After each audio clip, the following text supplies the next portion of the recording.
Ancora una sconfitta e per l'Akragas la Serie D è ormai lì ad un passo. La Sicula Leonzio invece mette sempre più a fuoco la vista sui playoff.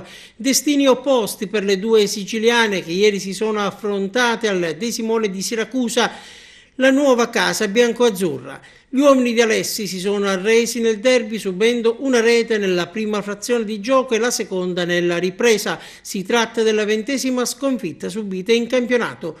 Ieri a guidare dalla panchina la comitiva cragantina è stato Leo Criaco, promosso in settimana dopo l'esonero di Di Napoli e il mancato accordo con Totovullo. In sala stampa Criaco però non fa drammi.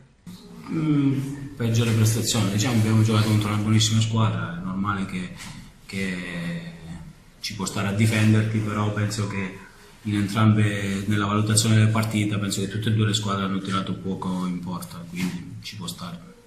Vi ripeto, sicuramente la Sicula, sicuramente voi che seguite il calcio sapete come gioca, è una squadra che fa un grande possesso palla, noi ci siamo difesi bene, però ripeto, entrambe le squadre, se andiamo a analizzare la partita, hanno fatto pochissimi tiri in porta e giocavamo contro una buona squadra.